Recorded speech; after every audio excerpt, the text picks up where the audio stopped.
Hello there, thank you for staying with us and welcome to another edition of Channels Beam. I'm Victor Matthias. Now, the outcry to ensure rape victims get justice has been at its loudest ever, with activists engaging the government, security operatives, the legislature and the judiciary to ensure culprits face the full wrath of the law.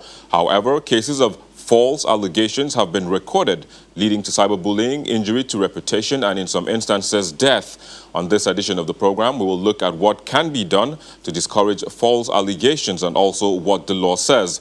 But let's see what made the trends in the past week before we do all of that.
Trends in the past week, but you can be a part of the conversation by tweeting at us using the hashtags ChannelsBeam as well as false rape accusation. You can also tweet at Channels TV at ChannelsBeam as well as Victor_MBIDI. But joining us to look at today's topic, we have joining us via Google Plus Hangout from Abuja, Buki Shonibare. She is the founder of Invectors Africa, a social enterprise working to close inequality gaps affecting vulnerable and disadvantaged people through evidence-based advocacy and collaborative actions. It's a pleasure to have you on the program today, Buki. Thanks for having me. Indeed. We also have joining us Abraham Jigu. He is a lawyer and a politician who is a partner with Me Scribe Legal Practitioners based in Lagos State, but have been over the years the very vocal voice in the campaign for respect for human rights and upholding the respect for rule of law. He joins us via phone from Lagos. It's a pleasure to have you on the program, Abraham. It's a pleasure. Thank you for having me. Indeed. We also have joining us Rotimi Olawale. Rotimi is the Executive Director of Youth Hub Africa, a frontline non-profit working to empower young people in Africa. Rotimi, it's a pleasure to have you on the program today. Thank you very much. It's my pleasure here. Indeed. So let me just quickly ask you to kickstart this conversation for us now. So we've seen false rape accusations as the fights to end rape even just goes on, but it's been happening hand in hand as well. What are the effects of this where it happens?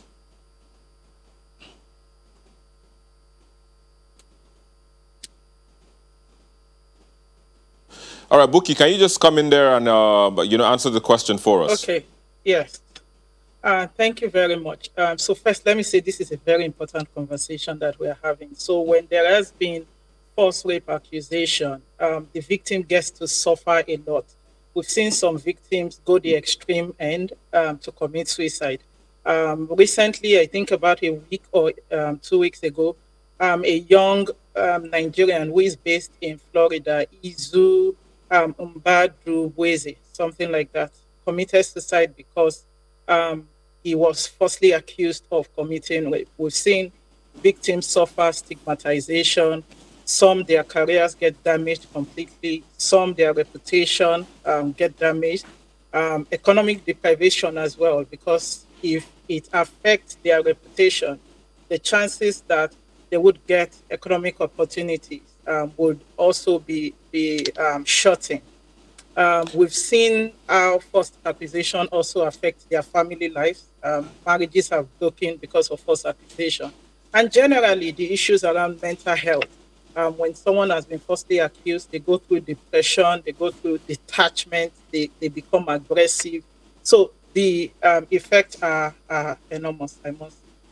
All right, let me bring Abraham, who is joining us via phone from Lagos. Abraham, what does the law say in terms of where false rape allegations are made? The law, like we know, the law concerning the laws that provides for the offenses of rape in Nigeria varies. We have the Criminal Code Act, we have the Criminal Code Law, we have the Child Rights Act. Now we also have the new law, which many female rights organizations have been asking to be domesticated at the state level. The principal offense of rape, if it's false, can become a case for criminal defamation. Okay. And if you are accused of rape falsely, you can move against the accuser by prosecuting the person or by petitioning the person and making the person face the law by being prosecuted. All right. Criminal defamation. Okay, I'll come back to you again in a bit, but let me quickly move to Rotimi, who is also joining us via Google Plus Hangout from Abuja. So Rotimi, quite a number of things have been said, but what measure should be put in place, to avoid such allegations from happening? Thank you very much. I think there are a couple of things that we need to note. I feel that in the last 1 or 2 years, there's been more reportage of sexual harassment and rape, not just in Nigeria, but across the continent. So a lot of women are coming out more to talk about their the experience that they've had being raped or being sexually assaulted. And as a result, you're seeing more reportage around that. That's one. Secondly, we've also seen that there's this lackadaisical attitude by law enforcement agencies to prosecute and diligently investigate when these accusations of rape has been made. You've seen various curious instances where people report rape and then they end up being arrested, whereas the person they have alleged to have raped them have not been arrested. And so this gives this impression that even if you report rape in Nigeria, nothing would happen. And then the last resort that people then go is to go on social media and have accusations thrown out at people that have been raped by this person. If I cannot get recourse in the law court, I can at least shame them on social media. So if this trend continues, you would then have false accusations. So people would be people who have been alleged to have been rapists would be more or less guilty until proven innocent. And so we need to reverse this trend. It's important to know that data and statistics have shown us that 8 out of every 10 accusations are actually genuine rape accusations or sexual assault accusations. There are the occasional 1 or 2 who turns out to be false. But this is where we need painstaking investigation by law enforcement agencies to ensure that each case is taken on its own merit. Diligent work is done by the police to ensure that they are investigated, witnesses are cross-checked, incidents and accounts are cross-checked. And we also need to know that sometimes the emotional state of people who have passed through this sordid experience. So, because when you see social media, people that are then cross-checked and say, oh, you said this yesterday, you said this today. Yesterday was 8:55 a.m. Today you said 8:50 a.m. And so it's false accusation. So we need the law enforcement to do their job. We need to ensure that people also need to be conversant of the repercussion when you accuse people falsely. And like my other colleagues have said, I also feel people who wrongly accuse people of rape should be prosecuted, and the full weight of the law should be meted on them to serve as a deterrent to others. because it's important that we do not trivialize people who have gone through rape and assault in Nigeria. Okay, Rotimi, Rotimi, if I may button, I mean, so pretty much, it seems there is no concrete, what's it called now, punishment, or so to speak, the ability rather to prosecute to the letter, you know, people that have been accused or those who have falsely accused others. So what should we be doing differently? What measures can we put in place to ensure that these we level or we bridge this gap? I think that there are a number of things that we can do differently. There are gaps between the law within our law enforcement agencies in terms of understanding prosecution. One of the most recent cases, this assault by a serving senator that people saw on video, and then he went to the magistrate court and he was thrown out for lack of evidence and all of that. You see, those are the kinds of things that then goes back into public sentiment around, even when you report, not much will be done. So we need public sensitization, we need more training, and I think as much as possible, we need especially law enforcement to have a solid, tight gathering of evidence, interviewing witnesses, and providing enough evidence to the law court. Law court is not based on sentiment, right? Okay. The judge is going to sit and look at the available facts and rule on such matters. All right, let me quickly bring Buki back into the conversation. Buki, I mean, I'm just wondering, what would make, or why would someone want to accuse someone falsely, you know, of rape, knowing how grave the crime is, or the allegation, or, you know, like you said earlier on, someone went to the extreme to commit murder, I mean, or suicide, so I beg your pardon. Why would someone want to do that, be it a man or a woman? A very good question. So first, let me start by saying that in relation to the question that Rotimi answered and that the lawyer also answered, we have our laws on defamation. We have laws on slander and libel. And so we have them in our Criminal Code Act, our Penal Code, even the VAP Act also stated clearly. So when anyone has gone through that, it is important to also use those laws, activate those laws. Now, why people engage in false rape accusation? First is the fact that those who engage in that, and like Rotimi rightly said, 8 out of 10 are genuine, but you always have that 2%, that would 20% or 2% that would always want to latch on existing gender equality and feminist rape area to perpetrate their criminal mindset and their malicious intentions. People do that for extortion of money from the victim of the false accusation. People do that also to gain attention.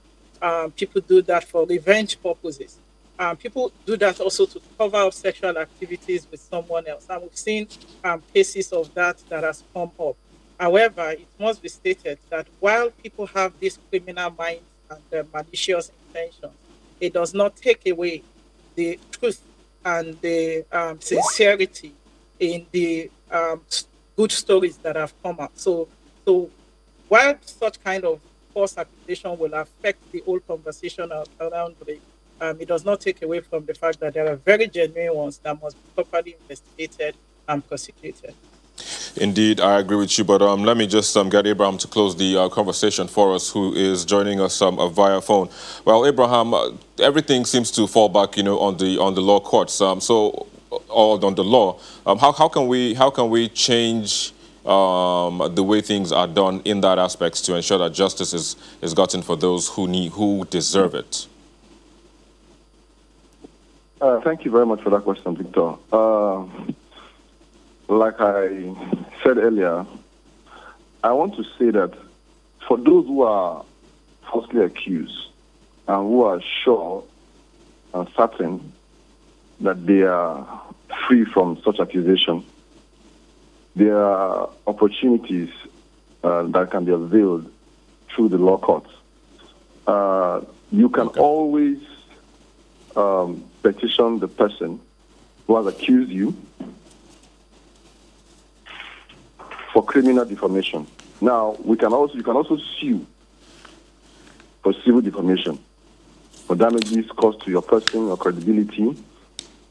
But in most cases, to serve as deterrent to people who take pleasure in accusing another person falsely for a crime as weighty as rape, and for people not to see rape as something you can throw in the face of another for the fun of it. I mean, rape accusation. They need to be brought before the law and made to either prove their case or face the music. All right, so Abraham. Criminal defamation is one aspect in which you, who has been accused falsely, can move against your accuser. All right, Abraham, let me just hold you there for a bit. We'll take a quick break and we'll be back in a moment to continue. Please stay with us. Thank you for staying with us. We'll still have with us our panelists via the Google Plus Hangout as well as via phone. So, Buki, just in wrapping up, of course, because one thing that almost all of you have been mentioned of is the law. Would you be calling for reforms of the law to see that justice is done for those who are falsely accused and those who are rightly accused? Quickly. So while legal reforms are always necessary at every stage of our human existence, we currently have enough laws that can deal with criminal defamation, can deal with slander, can deal with libel. And when we talk about libel, we are talking about those sort of accusations that are made in writing, and slander in terms of the ones that are spoken. So when it comes to false rape accusation, we have laws that are existing. What is important is that we must implement those laws. We must put those laws to test so that we can have judicial precedence on issues like this. All right, Rotimi, let me just quickly move to you. What can men do to avoid being in the position of being falsely accused?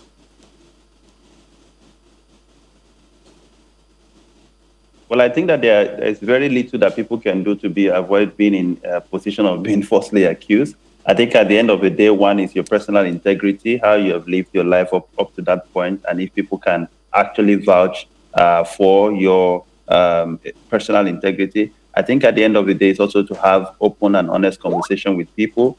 And so if you are falsely accused, you are able to show evidence to a reasonable extent. At the end of the day, many times rape involves only two persons, and so it's your word against someone else's word. But you can find consistency or inconsistency or thereabout within the statements that will be given. At the end of the day, if you feel that you have been falsely accused, you have the right to also go to court to clear your name. It's very important because in the age of social media, these things are always on social media. You need to learn to clear your name respectfully and lawfully. Very well. Then, Abraham, just to wrap the conversation, of course. So one thing that has been made mention of is the fact that prosecution seems to be a problem on the part of those who are prosecuting, even in instances where you have evidence. So what can be done differently to make things right, where you even have evidences and then you present, but yet you get a different kind of judgment? You are talking about prosecution on the behalf of a rape victim? A victim or accuser or false accuser, either ways. Well, in the event that someone accuses someone falsely, the onus is on you to provide proof that your accusation is credible.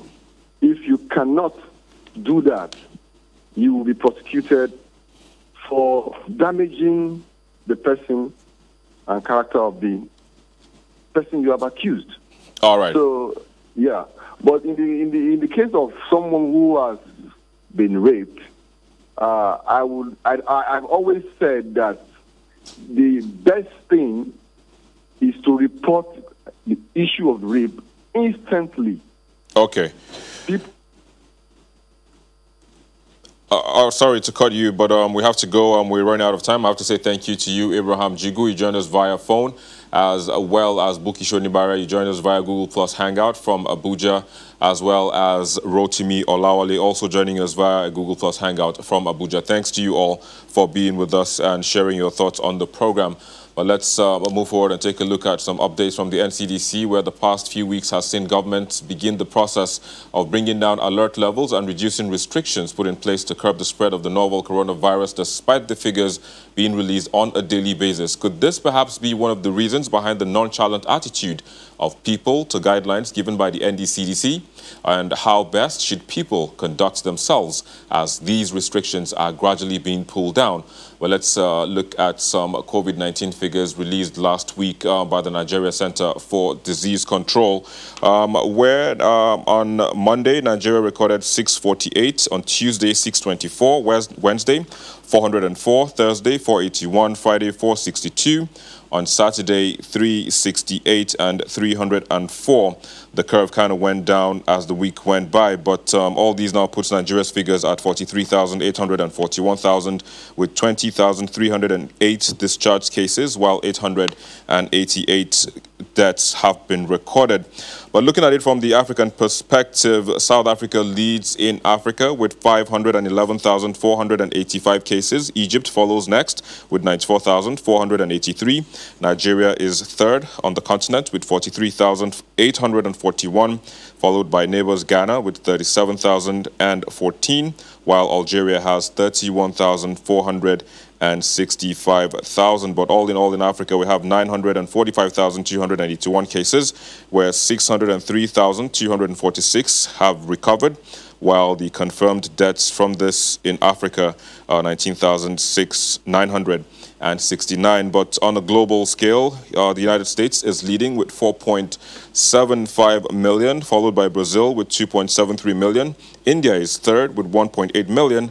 Russia has 856,000, while South Africa is fifth with 511,000. Well, hopefully we follow the guidelines that are being given by the NCDC to ensure that these numbers don't go beyond where they are. But let's take a look at the most viewed videos on our YouTube channel in the past week.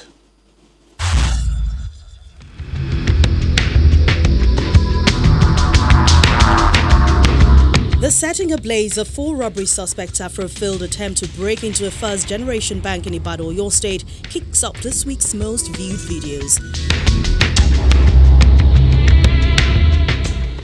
It is followed by the dance moves dished out at a campaign rally by Adams Oshomole and APC candidates in the September 2020 Edo governorship election.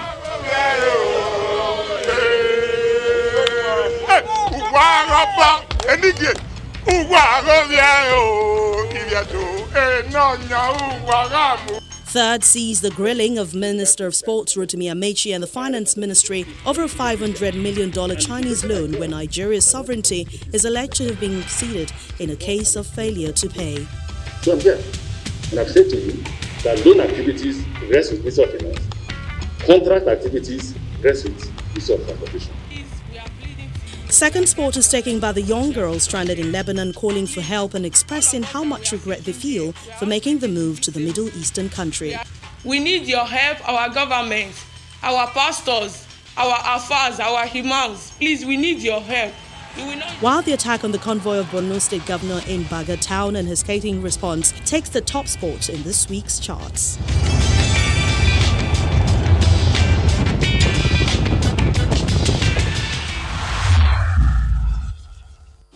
Well, there you go. Those were the most viewed videos on our YouTube channel in the past week. However, if the one you were rooting for wasn't there, just go to our website and our YouTube channel. It's www.youtube.com/channelsweb and view the one you like, and also share with your friends, your family, and your foes as well. And who knows, next week, it could just be in the charts. But that's where we wrap it up on the program today. Thank you so very much for watching. I'm Victor Matthias, and keep sticking with the guidelines of the NCDC.